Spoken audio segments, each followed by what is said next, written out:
നാട് മുഴുവൻ കാഹളമൊക്കെ മുഴക്കി ഒടുവിൽ സ്വന്തം തട്ടകമായ നിലമ്പൂരിലെത്തി ഞാൻ ഇവിടെ പിടിച്ചടക്കിയിട്ട് ഇറങ്ങൂ എന്നുള്ള മട്ടിലേക്കാണ് നമ്മുടെ സഖാവ് സ്വരാജ് എത്തിയിരിക്കുന്നത്.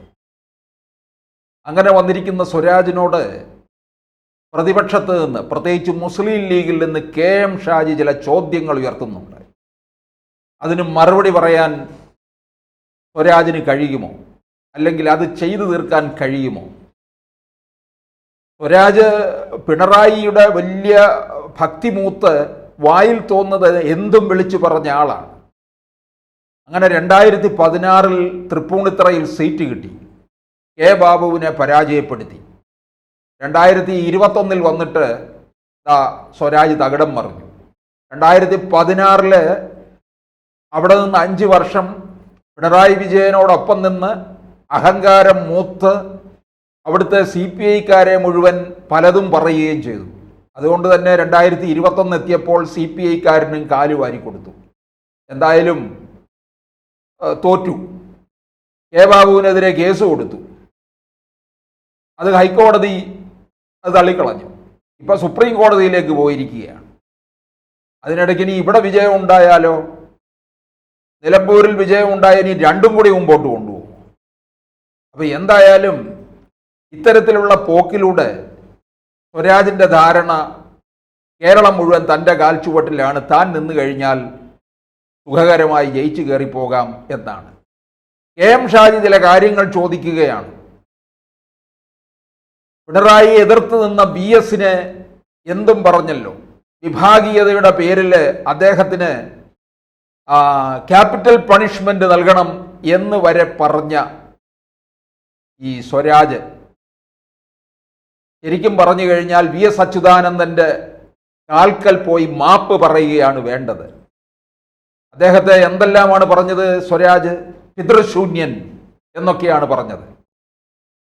പച്ചമലയാളത്തിൽ പറഞ്ഞാൽ തന്തയില്ലാത്തവൻ എന്ന്. സ്വരാജ് യഥാർത്ഥത്തിൽ VS-ന്റെ പേര് മുഴുവൻ ഉച്ചരിക്കാൻ തന്നെ യോഗ്യതയുണ്ടോ എന്ന് സംശയം. കാരണം പിണറായി സ്കൂളിൽ പഠിച്ചു വരുന്നവർക്ക് അത്തരത്തിലുള്ള സംസ്കാരമൊന്നും ഉണ്ടാകത്തില്ല. മറ്റൊരാളെ ബഹുമാനിക്കുക എന്ന് പറയുന്നത് VS-നോടെ കാട്ടിയതും അതുതന്നെയാണ്.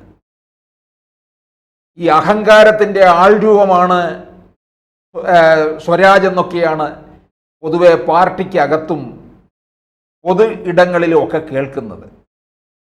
അങ്ങനെയുള്ള അഹങ്കാരത്തിൻ്റെ ആൾരൂപത്തിന് നിലമ്പൂരിൽ നിന്ന് തന്നെ തിരിച്ചടി കിട്ടുമെന്നാണ് KM ഷാജി പറയുന്നത്. അതുപോലെ തന്നെ KM ഷാജി പറയുന്നത് ഇവിടെ ഇന്ത്യ മഹാരാജ്യത്ത് ഭീകരരുടെ ആക്രമണം ഉണ്ടായ സമയത്ത് അതിന് തക്കതായ മറുപടിയാണ് നരേന്ദ്രമോദി സർക്കാർ നൽകിയത്, ഓപ്പറേഷൻ സിന്ദൂർ എന്ന പേരിൽ. ആ സമയത്ത് സ്വരാജ് എന്താണ് പറഞ്ഞത്? ഒരു യുദ്ധത്തിൻ്റെ ആവശ്യകതയിലേക്ക് പോകേണ്ടതില്ല, ഹമാസിൻ്റെ ആളായി മാറി നിന്നുകൊണ്ടാണല്ലോ അദ്ദേഹം സംസാരിച്ചത്. ഇസ്രായേൽ ഹമാസ് യുദ്ധം തുടങ്ങിയ സമയത്ത് മുതൽ ഇപ്പോൾ ഇതാ ദേശവിരുദ്ധമായിട്ടുള്ള തരത്തിലുള്ള പ്രസ്താവനകൾ പോലും നടത്തിയിട്ടുള്ള സ്വരാജ് ആ നിലപാട് തന്നെ നിലമ്പൂരിൽ എടുക്കുമോ എന്നാണ് KM ഷാജി ചോദിക്കുന്നത്. ഈ രാജ്യത്തിന് വേണ്ടി കേന്ദ്ര സർക്കാർ 7 സംഘങ്ങളെ വിദേശങ്ങളിലേക്ക് അയച്ചിരിക്കുകയാണ്. അതിലൊരു സംഘത്തിൻ്റെ തലവനാണ് ഡോക്ടർ ശശി തരൂർ. കോൺഗ്രസ്സുകാർക്ക് പോലും അതൊട്ടും സഹിക്കുന്ന കാര്യമല്ല. എന്നിട്ടും ശശി തരൂര് ലോകമെമ്പാടും പോയി പറയുന്നത് ഞാൻ രാജ്യത്തിന് വേണ്ടിയാണ് വന്നിരിക്കുന്നത്, ഞാൻ ദേശസ്നേഹിയാണ്, പക്ഷേ എൻ്റെ രാജ്യത്തിനകത്ത് ഞാൻ പ്രതിപക്ഷത്തിൻ്റെ പ്രതിനിധിയായിട്ടാണ് ഇപ്പോൾ വന്നിരിക്കുന്നത് എന്ന് വെച്ചൊരു പ്രതിപക്ഷ സ്വരമല്ല ഇവിടെ എനിക്ക്. ഇന്ത്യയെ ആക്രമിച്ച പാകിസ്ഥാന്റെ ഭീകര ആക്രമണത്തിന് ഏത് തരത്തിലുള്ള മറുപടിയാണ് ഞങ്ങൾ നൽകിയത്, അവർ ഞങ്ങളോട് കാട്ടിയതിൻ്റെ തെളിവുകൾ ഇതാ എന്ന് പറഞ്ഞ് കാര്യങ്ങൾ ഓരോ ഇടങ്ങളിലും വിശദീകരിക്കുകയാണ് തരൂർ ചെയ്യുന്നത്. മറ്റൊരു ടീമിൽ പോയിരിക്കുന്നതിൽ പ്രധാന വ്യക്തി E.T. മുഹമ്മദ് ബഷീറാണ്. അദ്ദേഹം റിയാദിൽ കാര്യങ്ങൾ വിശദീകരിച്ചു. അപ്പോഴാണ് ഈ സ്വരാജിനെ പോലുള്ളവർ പറഞ്ഞത് ഇന്ത്യ അത്തരത്തിലേക്കുള്ള ഒരു യുദ്ധസമാനമായ സാഹചര്യത്തിലേക്ക് പോകേണ്ട ആവശ്യമില്ല എന്ന്. അപ്പോൾ സ്വരാജിൻ്റെ മനസ്സെവിടെ നിൽക്കുന്നു എന്ന് നമ്മൾ കണക്ക് കൂട്ടണം. ആ സ്വരാജിനെയാണ് ഇപ്പോൾ CPM നിലമ്പൂരിൽ കൊണ്ടുവന്ന് ഇറക്കിയിരിക്കുന്നത്. CPM കഴിഞ്ഞ കുറേ കാലമായിട്ട് ഈ ഡോക്ടർമാരെ തപ്പി നടക്കുകയാണ്. അവിടെ തൃക്കാക്കര നിയമസഭാ മണ്ഡലത്തിലെ തെരഞ്ഞെടുപ്പിന് എറണാകുളത്ത് ലിസി ഹോസ്പിറ്റലിൽ നിന്നൊരു ഡോക്ടറെ പിടിച്ചിറക്കിക്കൊണ്ടുവന്നു. അവിടെ കൊണ്ടുവന്ന് നിർത്തി ആ ഡോക്ടറെ അപമാനിച്ചു വിട്ടു. 8 നിലയിൽ പൊട്ടുകയാണ് ചെയ്തത്. അത് കഴിഞ്ഞിട്ട് നിലമ്പൂരിലും ഒരു ഡോക്ടറെ തപ്പി നടന്നു. അവർ വിചാരിച്ചു ഡോക്ടറെ ഇറക്കി കഴിഞ്ഞാൽ എല്ലായിടത്തും വിജയമാണെന്ന്. അത് പറ്റില്ല എന്നവർക്ക് മനസ്സിലായി. മറ്റു പല പേരുകളും വന്നു. അവസാനം കാര്യങ്ങളൊക്കെ നോക്കി നടത്താനായിട്ട് പോയ ആള്, അതായത് കല്യാണത്തിന് പോയി നോക്കി നിന്ന ആളിനെ പിടിച്ച്, അല്ലെങ്കിൽ കല്യാണം നടത്താൻ വന്ന ആളിനെ വരനാക്കി മാറ്റുന്ന ഒരു കാഴ്ചയാണ് നമ്മൾ നിലമ്പൂരിൽ കണ്ടിരിക്കുന്നത്. അവിടെ തെരഞ്ഞെടുപ്പ് കാര്യങ്ങളൊക്കെ ഏകോപിപ്പിച്ച് കൊണ്ടുപോകാൻ വേണ്ടി ഇറക്കിയതാണ്. അങ്ങനെ സ്വരാജിനെ തന്നെ അവിടെ പിണറായി വിജയൻ നേരിട്ടങ്ങ് നിയമനം കൊടുത്തു. അതിനുശേഷമാണ് പാർട്ടി തീർച്ചപ്പെടുത്തി എന്നുള്ള വാർത്ത വരുന്നത്.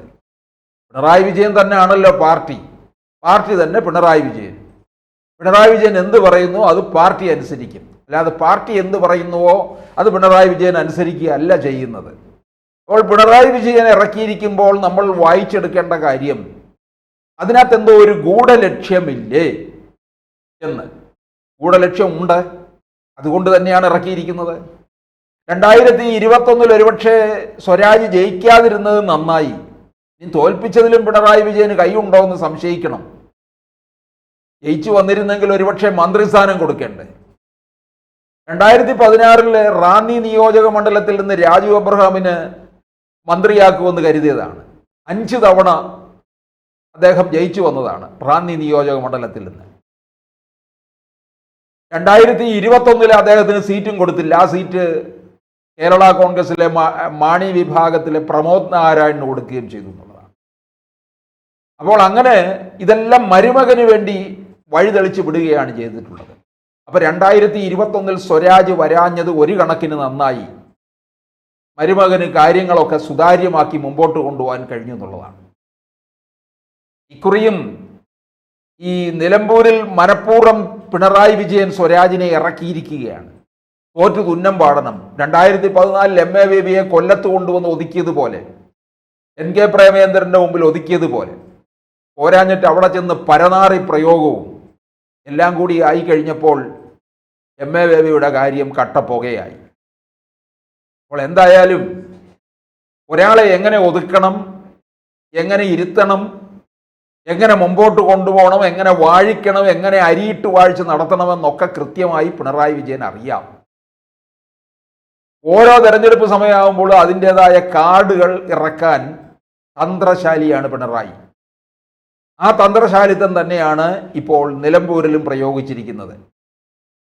ഇനി ഈ സ്വരാജ് തോൽക്കണമെന്നുള്ള രീതിയിലാണല്ലോ CPM പിണറായി വിജയൻ നടത്തിയിരിക്കുന്ന ഈ കുതന്ത്രം. ഇനി UDF അഥവാ വിജയിക്കുന്നില്ല എന്ന് കരുതുക, സ്വരാജ് വിജയിച്ചു, അങ്ങനെയൊന്നും സംഭവിക്കില്ല. UDF വിജയിക്കുന്നില്ല എങ്കിൽ അവരുടെ കഥ ഇതോടുകൂടി കഴിഞ്ഞു എന്നർത്ഥം. പിന്നെ വാരി കെട്ടിക്കൊണ്ട് പോവുക, അതേ ഉള്ളൂ നിവർത്തി.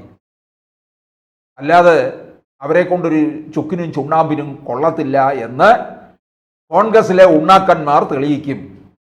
അതായിരിക്കും സംഭവിക്കാൻ പോകുന്നത്. 2026 വലിയ സ്വപ്നമൊക്കെ കണ്ടിരിക്കുകയാണ്. പക്ഷേ ഈ ഉപതെരഞ്ഞെടുപ്പിലൂടെ UDFിൻ്റെ ഭാവിയും തീർച്ചപ്പെടുത്തുന്നതായിരിക്കും.